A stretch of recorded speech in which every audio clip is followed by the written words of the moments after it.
Whatever the occasion, effortless elegance is right this way. Because Hilton brings you new ways to stay courtesy of the Nomad London. And it doesn't stop at award-winning dining in a space draped in velvet and illuminated by vintage chandeliers. No, this day goes beyond with unparalleled personalized service and attentive hospitality. Oh, and did we mention the Nomad London can be booked using your Hilton Honors points at Hilton.com? Hilton, for the stay. How many discounts does USAA Auto Insurance offer? Too many to say here. Multi-vehicle discount, safe driver discount, new vehicle discount, storage discount, legacy. How many discounts will you stack up? Visit USAA.com/auto discounts. Restrictions apply.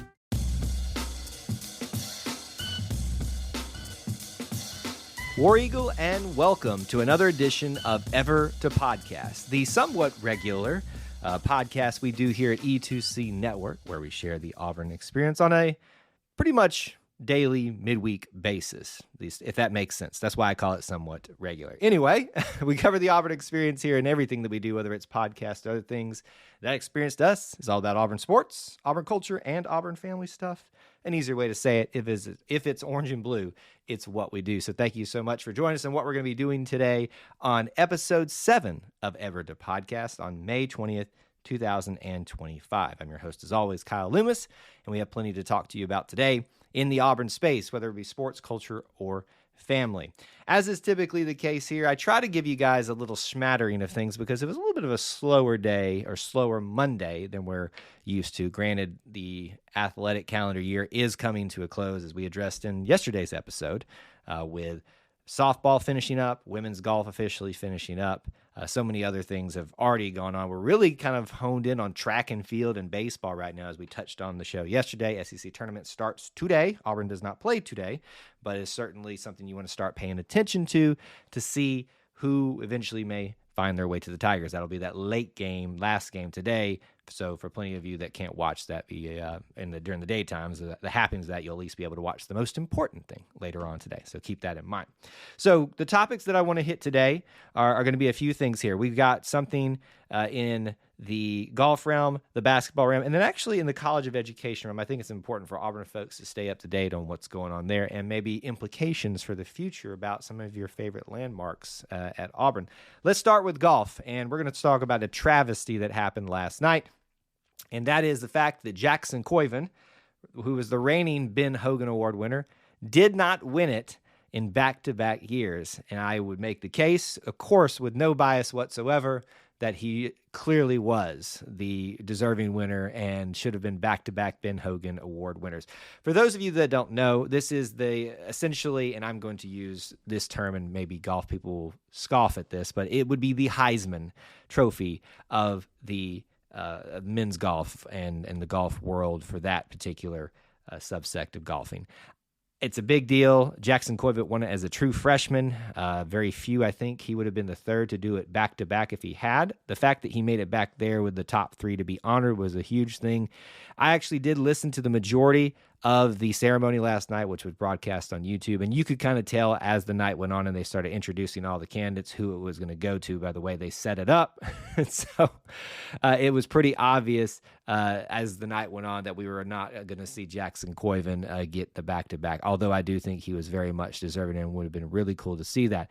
I will say that I posted this on social media from our E2C Network account that Jackson Koivun just got all the motivation he needs. So if you're somebody who's going to be facing the Auburn Tigers, Jackson Koivun in the NCAA tournament coming up here, you probably are going to be unlucky. He's got a lot of motivation, a chip on his shoulder that he was snubbed. And I'm sure he's being much more gracious than I am here, but snubbed for the Ben Hogan Award. Speaking of which, the team did leave for Carlsbad, California. He obviously had to stop over. This event was held in Fort Worth, Texas, so I'm sure he's joining them today, and Coach Kleinert as well. So that is going on right now. We'll all be tuning into that as that gets geared up here at the NCAA tournament. I want to talk about basketball roster stuff. And please keep in mind as you're listening to this, and as a somewhat daily show here during the midweek, things change very rapidly. So I don't know when you're hearing this, hopefully very quickly after we release it, but things could change rapidly. But right now, Auburn basketball is sitting in a still bit of a need to finish out their roster. One of those being a spot that is still yet to be filled, but will another spot need to be filled given certain decisions? Let's cover maybe the easier part of that first.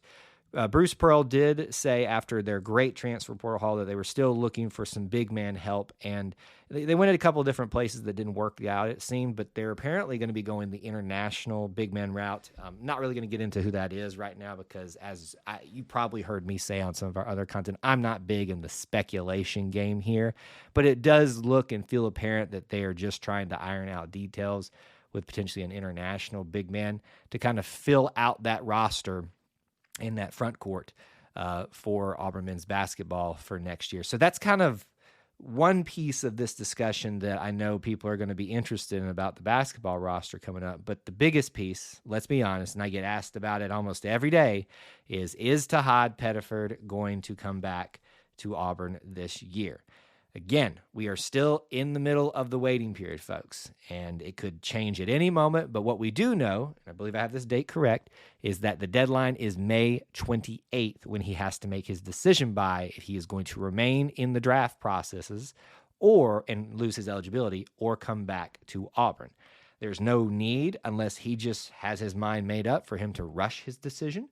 So a lot of the Auburn fans need to have some patience with that and understand this is a big decision. This isn't a time, folks, where Tahad Pettiford is trying to decide, do I want to go make a lot more money or not? We all recognize he's probably getting some good NIL deals at Auburn and is going to maybe be able to raise his level up in the draft if he comes back and plays another year. But if he's already getting that feedback that he sounds like he's getting, at least from some of the performances he had at combine events, then he may already be going to the first round. Bruce Pearl was asked about this at some events that he appeared at and said that to him it's as simple as if he gets a solid first round grade or guarantee, then he's going to go.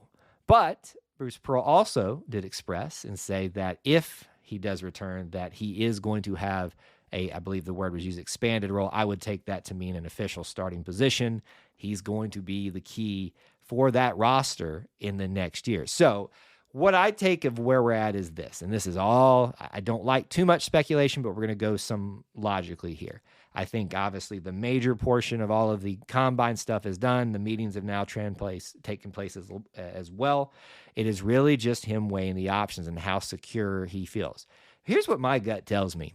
If he was 100% secure in his decision to stay in the draft, he would have already made it. But I don't necessarily think that means that that's increased the chances that he's going to come back either. I just think that he probably got some good feedback, probably some ones that he wanted, but there's some really good things about coming back to Auburn that he's trying to weigh out. Whatever his decision, he is going to obviously flourish, and Auburn is going to succeed. He's going to succeed is the most important thing, but Auburn succeeds no matter what, because if he gets drafted, that looks good on Auburn's part. It helps build the narrative that we can get you there and help you with NIL while you're here too, and help you flourish as a college basketball player. So we still wait. We still continue. Those are the two roster pieces that seem to be left, and then we can call the group complete, and then we'll all begin the big speculation way too early in advance. What is this team going to look like next year? Nobody knows. We obsess about it. Hopefully we can be a little bit more nuanced in our conversations, though, about it. Let's switch gears just for a second here. And certainly I know the majority of you come here for the sports stuff, and I understand that and certainly do. But I think it's important for us to have a well-rounded Auburn experience. And I do want to take the opportunity when we can, whether it's here on the Auburn Experience podcast or wherever, to talk about the other aspects of the Auburn experience. And that is in this education realm. The College of Education, as the summer semester officially began yesterday at Auburn, had its first days in its brand new building over there on Sanford Avenue in the corner of, I'm blanking on the road. Somebody's screaming at me right now listening. Anyway, if you've not driven by that, right across from Goodwin Hall, that area over there. I'm butchering all of my directions right now. So that has been worked on for several years now. It looks great. Walked up to it several times now and just kind of not been in it. I would assume it's probably at least an open lobby you can go look at some point. But I'm excited to see that. They shared some pictures from that yesterday. Certainly, the College of Education has been kind of, I want to say, quote unquote, stuck at Haley Center and other areas for a long time. But go check that out. It's really cool. But I wanted to give them that shout out for that long process and continue to make our campus beautiful. But here's the other thing. What's going to happen with the Haley Center? And I feel like we've talked about this in other areas recently here or on the Auburn Experience podcast. But what's going to happen to the Haley Center? What's left to have in there? Now, here's what I will tell you. The bookstore is getting a brand new renovation down there that is currently happening. I'm sure it's probably a little bit more filled in now, but when I walked past it a couple weeks ago, it was bare bones in there. Like they had gutted everything to get it redone. So if they're investing money in that quadrant, they're at least going to keep that quadrant of the Haley Center. Look, there's no plans that I know of officially to get rid of Haley Center anytime soon, but I think you can recognize that if the College of Education is departing, that means maybe we're investigating what happens with Haley Center's future. So I hope it's one of those landmarks. It's a beautiful monstrosity. I always joke that there's still people from the 1970s that are still lost in the quadrants and haven't yet found their 8 o'clock class. Like they're still wandering around there. No one's been able to find them.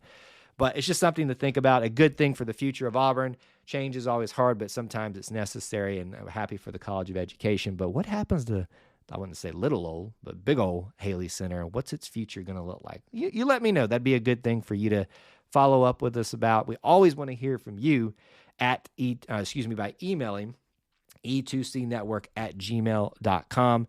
Comments, questions, topics that you might like for me to address here on Ever to Podcast. Don't be shy.